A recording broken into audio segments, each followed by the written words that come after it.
What I want to get into in this video is just a quick follow-up on what we covered earlier in this week. Today is Friday, August 16. Yesterday on August 15, I released this video of the weight of in number 731, printer's error or editorial change. And there's a couple things that have come to light since this video that I just wanted to briefly share with you. First thing is in the comments here, Hope Under Fire, Nate Coinga left a comment about he left a comment regarding how Reagan was counting things. If you recall from yesterday's video, by the way, if you haven't watched yesterday's video first, you should probably watch that video before you watch this one. But we talked about how Reagan was counting things, and Nate raised some issues and questions about that. There's some discussion here in the comments regarding that. But it prompted me to go look at Scrivener's book, which is who Reagan was relying on. And there's a couple statements here regarding something in Appendix A. Reagan mentions this appendix, but this is the statement I wanted to read. Obvious misprints and the particular orthography, that would be spelling, of the original are excluded. So what Scrivener is saying is that this table in this Appendix A does not include things that were obviously printer errors or things that were just strange spellings or orthography of 1611.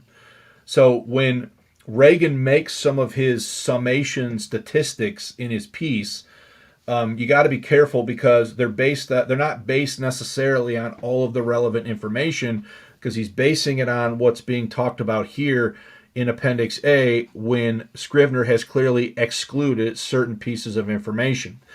Now, in looking at this, because of that conversation in the comments, it prompted me to go and look at, does Scrivener in 1884 note the verses we talked about in the video from yesterday, Numbers 7:31 and 55?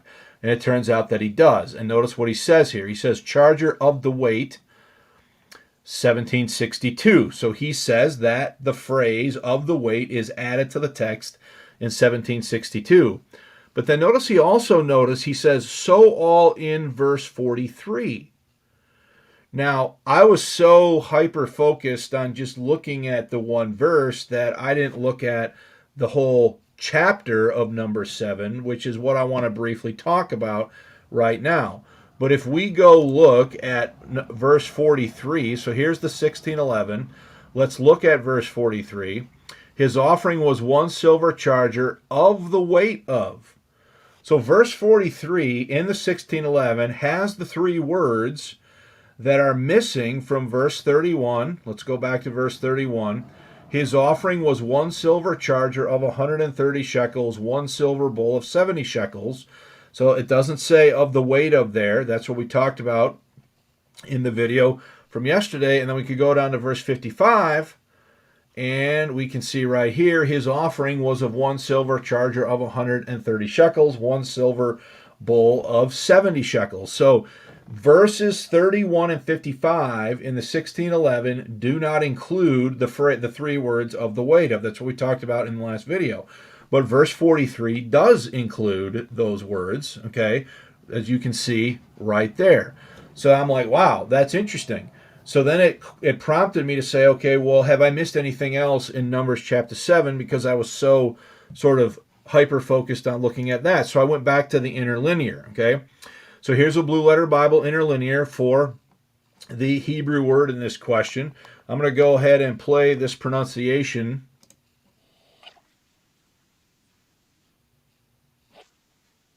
Mishkal. All right, so we appreciate the assistance there. But notice this word is 49 times in the Old Testament text in Hebrew.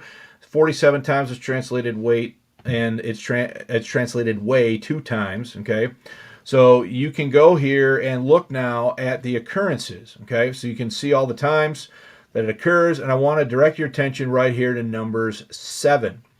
So this Hebrew word here, it's in verse 13, it's in verse 19, it's in verse 25, it's in verse 31, 37, 43, 49, 55, 61, 67, 73, and 79.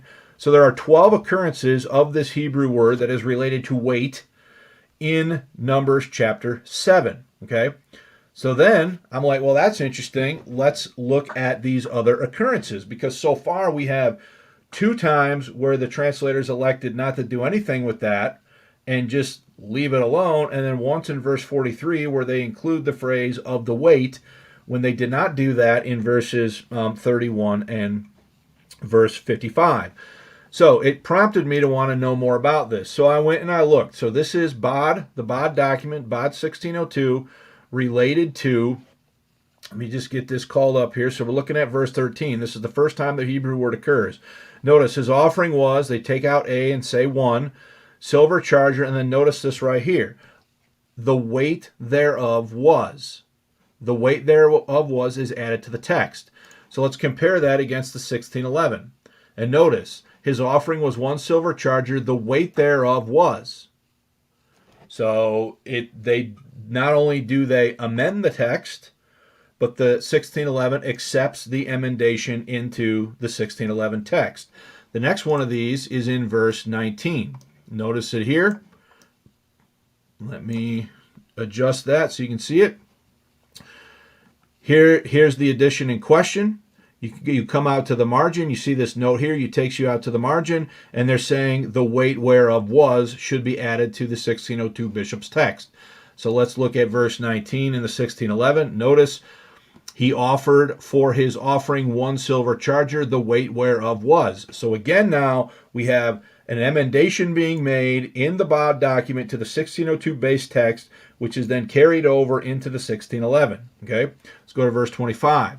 Okay, it's absolutely fascinating that you can check all this stuff. There are quite a few changes that are made to verse 25. The one in question that we're talking about is, see these 2 dots here? They take you to the margin for this phrase, which is again, the weight whereof was. So we go to verse 25 in the 1611, and we see his offering was 1 silver charger, the weight whereof was. So again, that is added. It's the emendation is there in the BOD document, and it shows up and is accepted into the 1611. All right.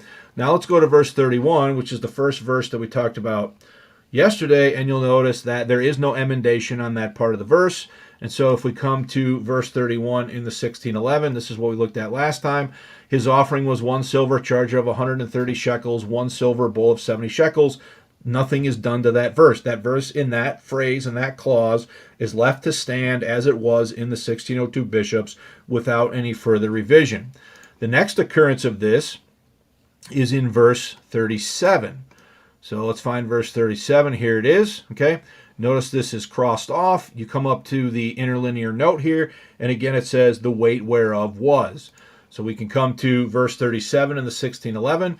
His offering was 1 silver charger, the weight whereof was. So again, an emendation that is made to the BOD document is showing up now in the 1611 text. Verse 43. Verse 43 is the next verse.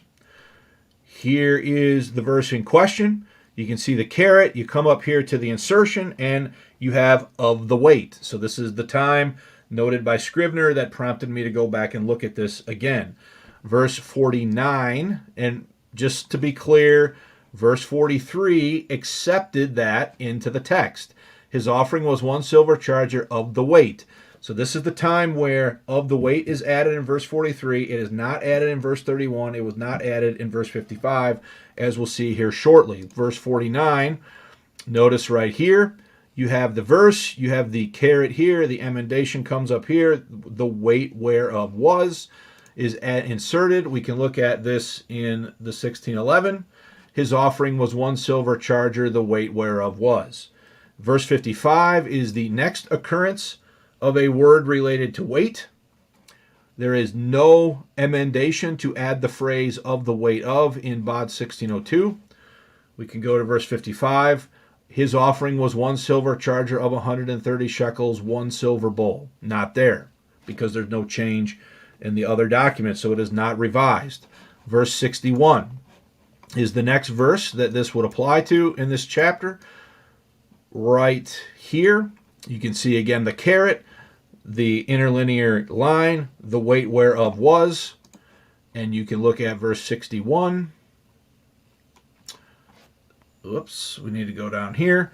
His offering was 1 silver charger, the weight whereof was. Now I'm going to stop there. You just need to know the exact same thing I just showed you for verse 61 and a bunch of these examples would apply also in verse 67, verse 73, and verse 79.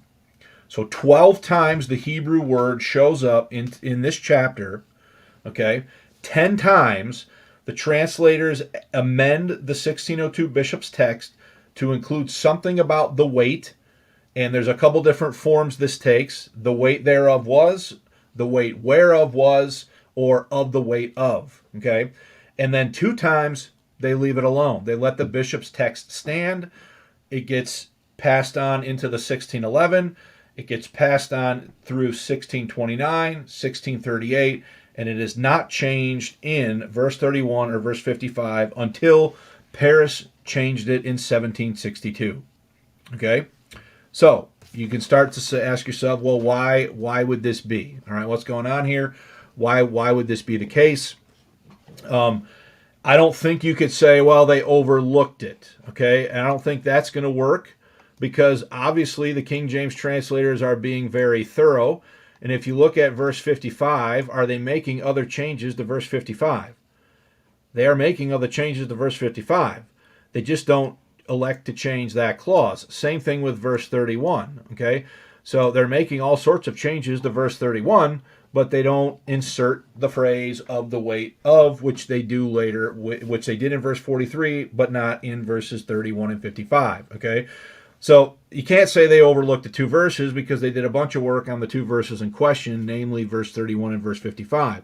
So they just elected not to change it. They just elected to accept the bishop's reading into the 1611 in these 2 verses without changing it. But it would be very clear in the context of what's, as you read through this, of what's going on and what's being talked about, because of, what the other changes that they've made.